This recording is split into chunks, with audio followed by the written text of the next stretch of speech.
Welcome to Fractal Focus, the podcast where innovation meets entrepreneurship. And in this episode, we have Austin Belcak, who is the founder of Cultivated Culture. Austin, tell us a bit about you and a bit about Cultivated Culture. Sure thing, Phil. Well, thank you for having me, first and foremost. Very excited to be here, especially given the body of work that we've created together. Yeah. So thank you for that. So Cultivated Culture is a company that's focused on essentially teaching people how to be more effective job seekers and being able to take control of their careers and doing it via, a predictable and systematic way that works in today's market. So I started this 8 years ago or so. I kind of lose track. It's kind of like when you get older, you forget, what age you're turning at the next birthday. It's kind of the same thing here, but I think it's 8 years. And it was really born out of my own job search experience. I graduated from college with a biology degree. I had pretty bad grades. I was working in healthcare and I wanted to work in tech. And I eventually wanted to start my own business. So I had to go through the process of transitioning industries, and it was pretty grueling. It was very nebulous, and there wasn't a lot of clear advice out there. So when I eventually got into tech, I ended up at Microsoft. I worked there for 5 years, was promoted 3 times. I realized that a lot of people didn't understand the process or have the resources readily available to them online. So I started this business while I was working at Microsoft. I built it up. Eventually left in October of 2020 to pursue this full time, and just been building it ever since. So it's been fun. I've gotten to experience the job seeking side as well as being a founder, and kind of merging those two things together and helping some people along the way. That is an amazing story. And we're going to get into the Microsoft while finding Cultivated Culture later in the podcast. But I really think one of the barriers to entry has always been how to even enter. And no one is going to lay out a path for you, really. Right? I think that's just across the board, almost in many industries. It's there's not a, hey, here's the path how to get here. Ironically, though, people want good talent. So it is kind of like a tango or like a dance, if you will, I think, in thinking about hiring versus looking for work.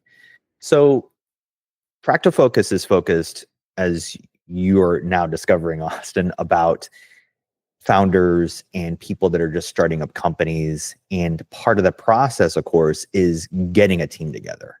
And that could be one of the it is the most essential thing that a founder can do, is find the right people to fit into the right tasking, into the right position for their company.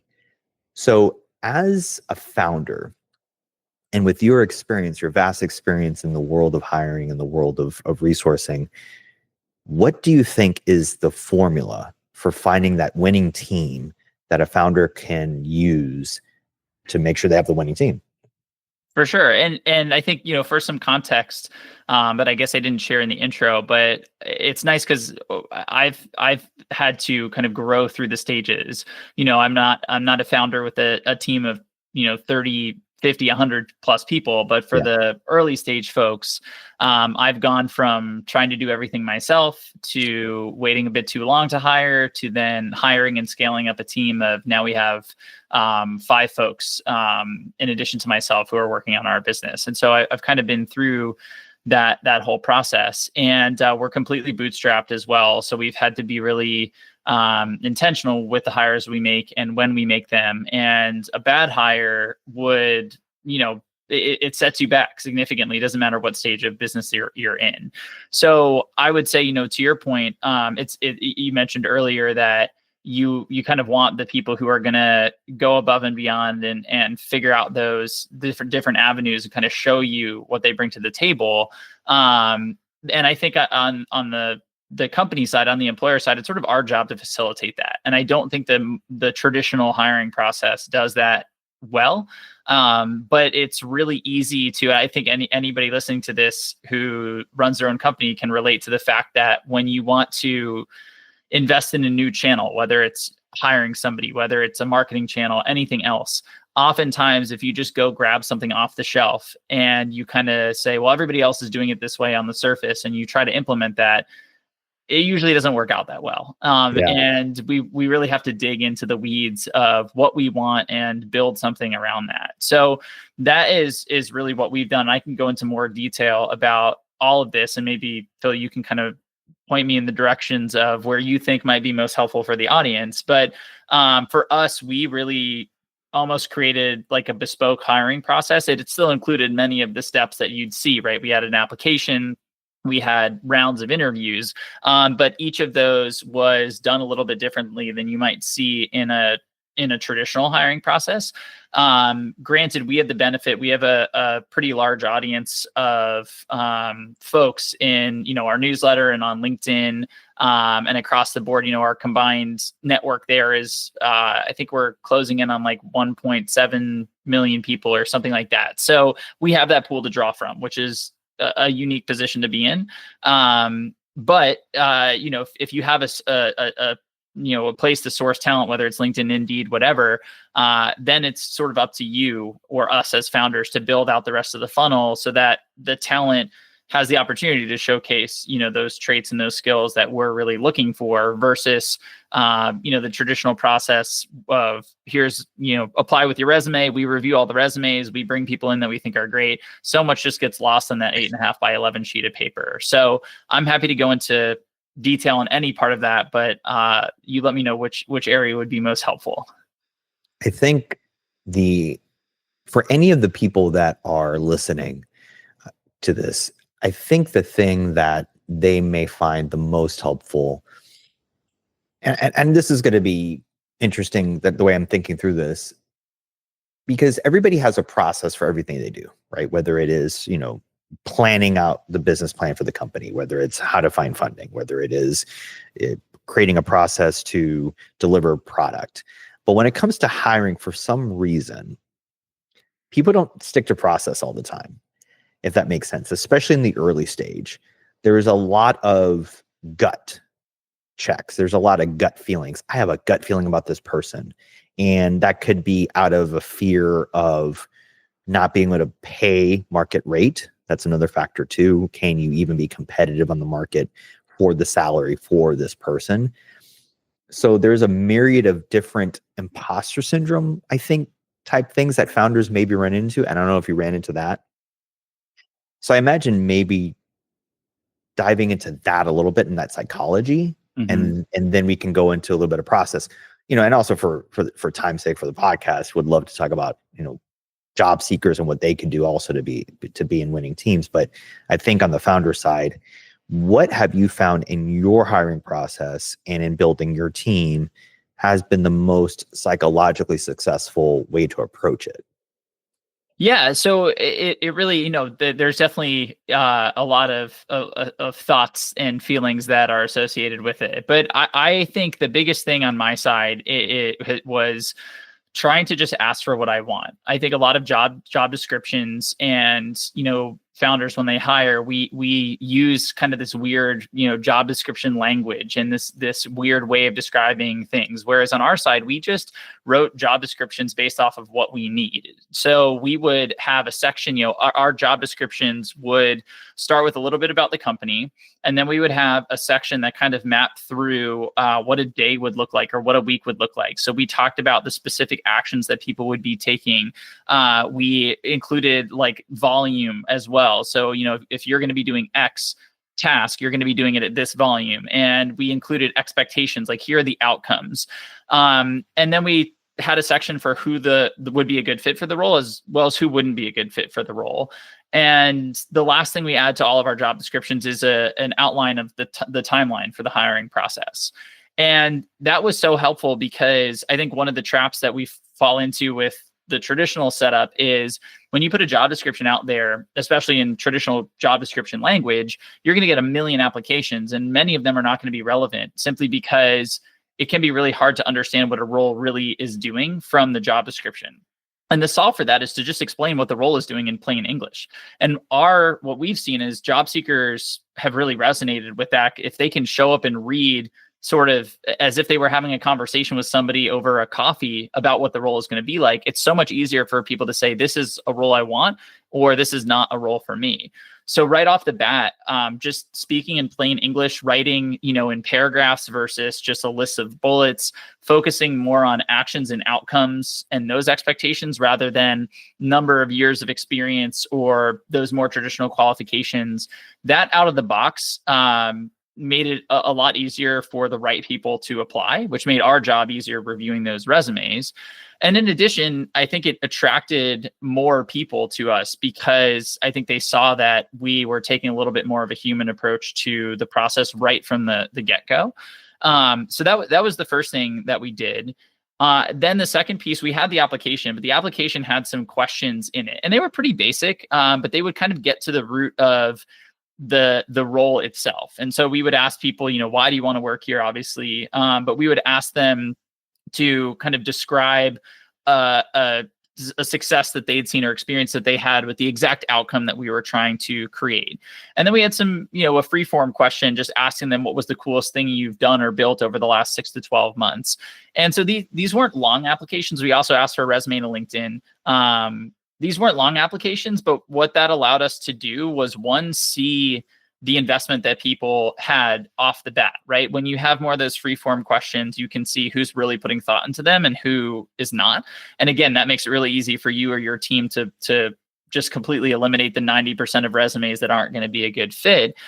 But we also found that when we gave people the space to, going back to the point you made earlier, when we gave people the space to express themselves in their own way, on their own terms, we got a lot of really interesting applications, or applicants rather, whose experience we might not have seen on their resume. I would look at their resume and not see the kind of the magic that I saw in those answers. So that was really helpful, both from an efficiency standpoint, eliminating people who weren't a good fit. Also very helpful in identifying the right people to bring in the door. And then once they were in the door, our process was pretty straightforward. We had an interview with me, we'd have an assessment, and then we had an interview with somebody on the team that they would be working on. It's basically a 3-step process. The 2 interviews are pretty standard, and the assessment was essentially, it was a paid assessment where we would pay these people at the hourly rate that they would get paid if they landed the role, essentially. So we would look at their salary and back it into an hourly rate. It's my belief that people shouldn't really be doing that work for free. And a lot of our candidates appreciated that, but it also meant that they put more into the assessments. So our process was heavily driven towards you being able to do the work and proving that, rather than us having to assume your capabilities based off of what you wrote in a resume, or based off of where you've worked before, or based off of things that happened in the past that were more nebulous. And that created a lot more confidence on our side in making the right hire. I think it also created more confidence on the candidate sides for, it being more of a meritocracy in terms of who can do this job right now, versus resting on, previous experience or laurels. And then I would say that the last thing that we implemented, more recently, was a scorecard. So we built out, I think it's like a 20 to 25 point scorecard for candidates that covers all the things that we want. So capability, cultural fit, et cetera, et cetera. And every single one of the people in the hiring process fills it out, but they fill it out independently of one another. And then at the end, we come together and we compare the scores. And that really helps with a lot of the psychological, biases or gaps or flaws, because when you have multiple people doing this on their own and you bring the scores together, one, it's really tangible, right? You can see, my score was X, your score was Y. What are the differences there? And we can see where we overlap. We can see where there are differences. And you can also just objectively see who's the best fit, because to your point, a lot of it's gut feeling, right? You get to the end of the process and you're like, well, Phil really gave me good vibes here, but Austin really gave me good vibes here. And it's just like vibes, right? Which is kind of not the best way to make a really important decision. So that scorecard has been a game changer for us as well. So that's kind of a quick overview of our process. I don't know if that fully answers the psychology question, but those are the things that we found to be most helpful in going through this. Well, I definitely think this helps. I hope this helps founders appreciate the importance of a few things. One, the infusion of culture and communicating the company culture through the hiring process, which I think what you're doing is great at that, because typically a candidate would need to ask questions to elicit responses about the company culture and about how they work. And so in the hiring process, when you're taking action, for example, paying someone the hourly rate when doing an assessment, when you're changing the job description to include human elements that are more human readable, you're communicating without being too obvious your company's culture. And I think that's really good advice for any founder when they're getting their company together. How do you want it to live and breathe? Because Austin, I don't know if you agree with this, but I think the biggest and most fascinating, I don't want to call it hypocritical nature of companies. I guess that might be too dangerous. I might get in trouble for this, but I always think that mission and values for some companies maybe is something they just write on paper and then go on a completely different tangent or don't even think about it all the time and don't fully infuse that into all of their processes. And I think that's very true in hiring, because there seems to be companies that give off this warmth and this, we're a B Corp, or we're kind of this kind of company. But then when you get to the hiring process, it's just the same traditional, here's job description. No, we can't give you the feedback as to why you didn't make the cut, that type of thing. And also, again, to your point, if you're not hiring with the sense of getting not only objective feedback, but also human feedback, also finding that candidate, you might hire a toxic candidate without even realizing it, because there's too many blind spots, because you haven't addressed company culture, you haven't addressed the mission and values of the company, you haven't addressed what you're doing day to day. I think that for founders, based on what you just fed me, that is a really good framework for a founder to work off of when they're actually doing the hiring process. Yeah, and you mentioned the salary piece before, and we're a small company. We pay competitively, but we're not going to be able to pay the same as a venture-backed firm or a Fortune 500 or whatever. Right. And I think that the good news for people in our position is that those larger companies are that traditional system is just so ingrained, but it's also so at odds with what most candidates want. If we just put ourselves in the shoes of a candidate, or even what we would want for ourselves, like, would we want a job description that's written in all this like weird, funky language that felt really abstract? Or would you just want somebody to explain, like, here's why we're hiring, here are the goals, here is how we're measuring those goals. If you beat those goals, here's what will happen. And like, do you want somebody to explain it to you that way? And same on the culture side, especially with everything going on in today's climate, return to office, et cetera, just giving people the freedom to work from where they want, or giving people, one of the things that we list in our job descriptions is kind of this set of values, but the values aren't, we're on a mission to help 10,000 people get these types of jobs by X amount of, X time. A lot of companies, they have the aspirational visionary values, but somebody who is learning about your company for the first time, they're not bought into the point where that matters to them yet. I mean, certainly if somebody wants a job in, sustainability, and your company that's a big value, like that match is going to be there. But by and large, I think people have like levels. It's almost like, Maslow's hierarchy, right? Like, they want to make sure, like, before I get the match on these other things, like, am I going to be treated like a human? Am I going to be able to work from the places I want to work from? Am I going to get paid fairly? Like, which of those needs are going to be met? And so if you can show people that you're happy to be flexible on those fronts, because maybe you can't be as competitive on the salary side or whatever it is, we found that people are really, really receptive to that. And we've actually been able to make some really awesome hires, really smart, awesome people who probably, could have made more money elsewhere, but they saw the value in, the way that we approach work. And I think because the way corporations are approaching work today, it's really, really easy to make an attractive environment as a founder that honestly doesn't really cost you anything or bring, any negative impacts to your company. I think that is absolutely part of the winning formula to get a team together that will work. Because without a doubt, if you decided that you had such a large budget and you could pay this, high market value for people, you're almost not going to get genuine responses maybe during the process, and you're not going to get everybody's full attention, because while Maslow's hierarchy of needs, of course, being able to feed yourself and being able to shelter yourself is very important.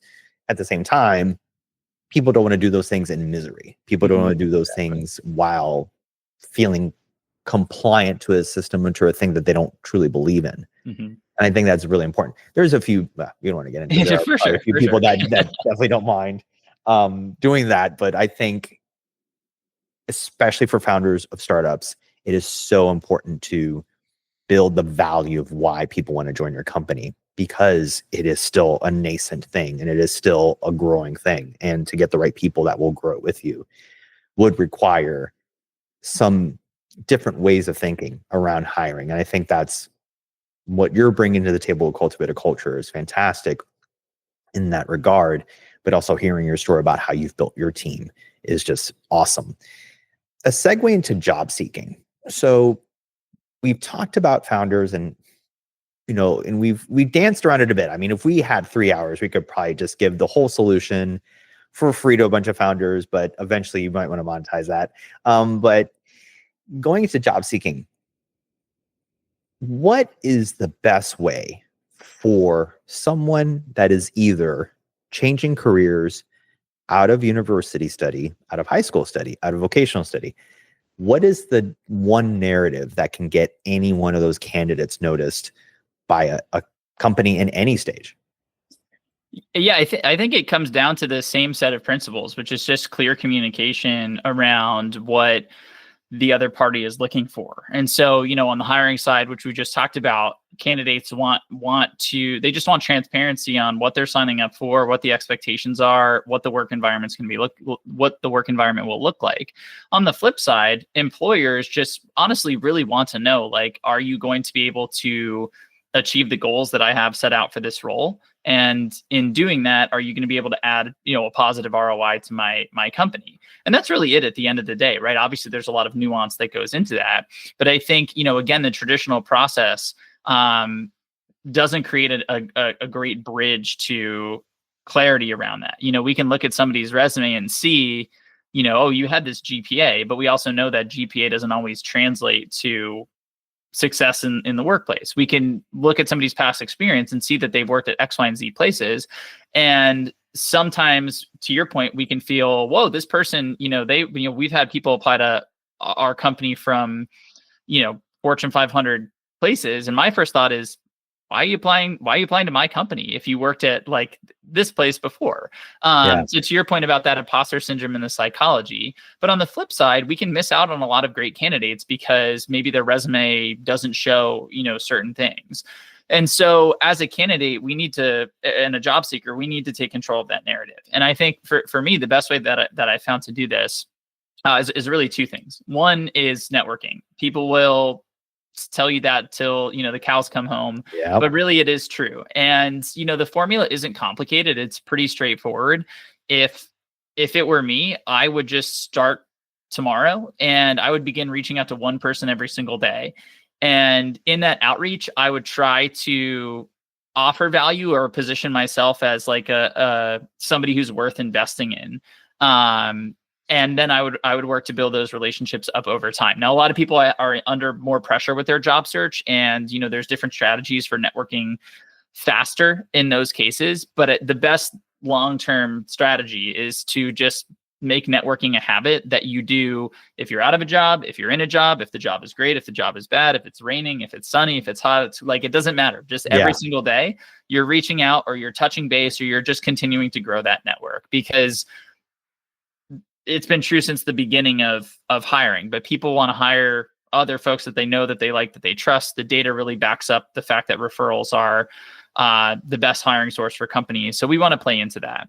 But the second thing that goes along with that is the illustration of value. And it's really hard to illustrate your value to its full potential in a resume, in a cover letter, especially given it would be, even if you could hand that resume directly to the CEO of the company, it's still a really poor medium for conveying value, especially for certain types of roles, right? An engineer, a designer, those fields don't lend themselves well to being described on an 8.5 by 11 sheet of black and white paper, Yeah. So the best thing, in my opinion, is to go out there and find more tangible ways to illustrate your value.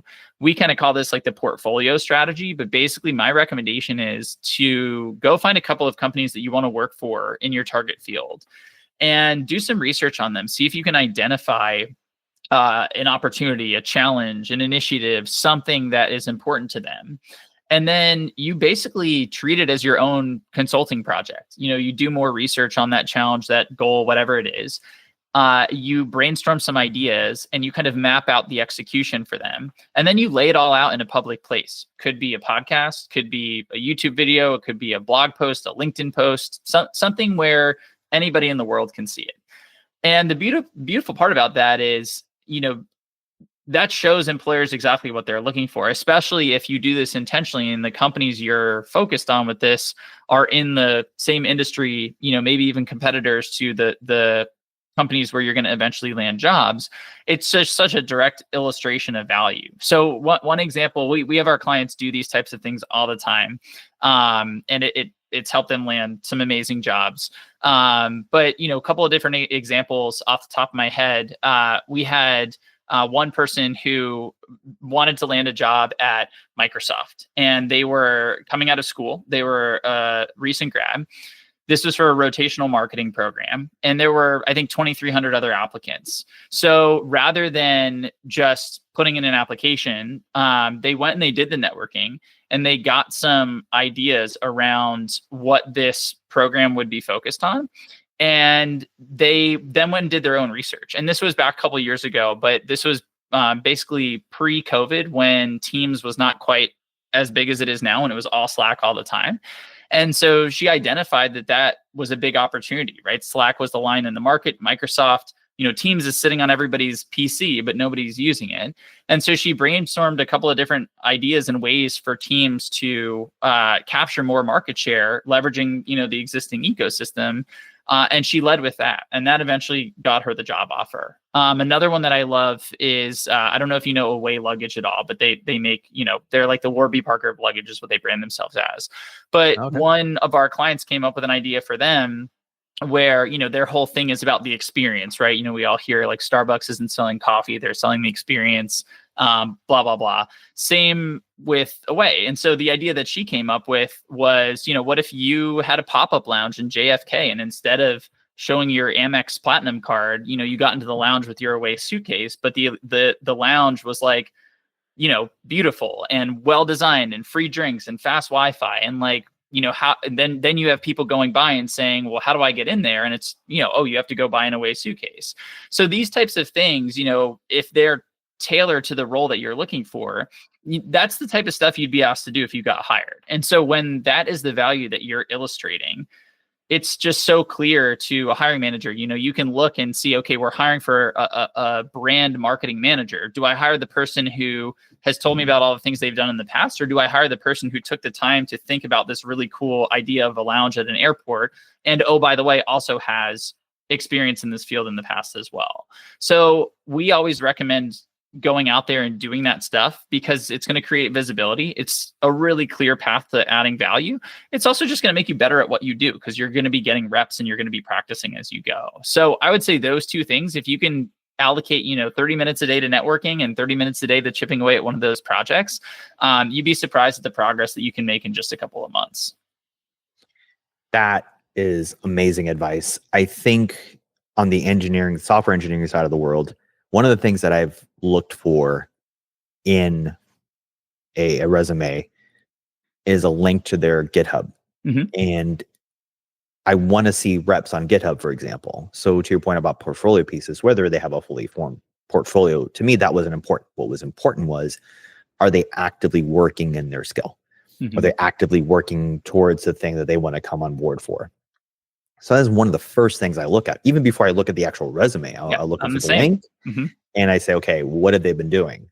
And that demonstrates, again, I think this is a really nice yin and yang dance partner kind of thing, where both the hiring manager or the person on the team in charge of hiring and the prospective employee are kind of doing this dance of bringing their passions to the table, bringing their initiatives to the table. From the founder, it's communicating culture, it's communicating why you should be part of this group. And from the employee, it's demonstrating their value. This is why it can help your company grow. And I think that's pretty, I don't want to use this code word, but it's very synergistic, right? It's very like, that's typically a very, yeah, it's a very corporate word, but occasionally it comes in handy. And I think in this case it does, because it does allow for a really meaningful, not only the founder finding their person that's non-toxic, that will help the company grow, but in the job seeker finding a place where they can continue to grow their skill set, where they continue to develop their professional life. And that, I think, becomes a beautiful thing. So that's a great place to wrap. I do want you to get some time to mention Cultivated Culture. And of course, we're patting our backs a little bit because one of the Fractal group of companies is FYC Labs, who helped you develop the website, I believe, and also the tools. But if you can speak for a moment on Cultivated Culture, what its resources are for job seekers that are just entering the space. Yeah. So, I mean, I should have mentioned this in the intro probably, so I don't know how worthwhile it is at the end, but our scope in terms of the brand that we have, we were bootstrapped. We started with nothing. We built our way up to, multi 7-figure company plus, the audience that I mentioned of closing in on like 1.7 million people. And a big part of that growth, especially on the audience side, which then feeds into the revenue side, was, the work that we've done together at FYC, like you mentioned. And that work was really some product-led growth. We put together a lot of tools that job seekers, needed or wanted, and we put them out there. And initially we offered them for free, and then we started monetizing them. But those tools they're the number one, email subscriber generator for us. Those email subscribers go on to then, go through our value ladder and build up. And so, that's really been the big part that FYC has helped us with, is building out those tools and leveraging them to create our audience. And so all of them, you can check all of them out at cultivatedculture.com. We have a whole free tools tab in the navigation there, so anybody can give them a look. And then, outside of that, that's pretty much the deal that you all have helped us with. So we're tremendously grateful. And thank you, Phil. No, thank me. Thank you. Thank each other. Right. It's been a great relationship. And to speak further about Cultivated Culture, there's so many resources on that site. There's tools, there's coaching, there's courses, success stories. I would recommend, if you're looking for a job in this space, to go there today. It is cultivatedculture.com. Cannot recommend it enough. Austin, what a pleasure it was to talk to you today. I really appreciate you coming on the podcast. And we're an early podcast, so as we continue to grow, I think there's kind of a relevant thing in how we found you as a guest, right? We're early on in this process, and we're trying to find the right guest for the show to help develop it and to develop its personality. And I think bringing you on is demonstrative of bringing on really good people that really want to do good in the space and that want to help, and also at the same time grow companies and be prolific in that way. So you're the perfect guest to continue to grow this journey with us. Really appreciate it. And for anybody else that has been listening, remember, Fractal Group Podcast, we are going to be doing it weekly. Please listen, please learn, please continue to progress. And with that being said, good luck, continue to grow. Take care. Thanks for tuning in to this episode of Fractal Focus. We hope you found valuable insights. If you enjoyed the conversation and want to stay updated on the latest trends and expert advice, make sure you subscribe and leave a review. Your support helps us continue bringing you the content that drives your business forward. Until next time, keep innovating and stay ahead of the curve.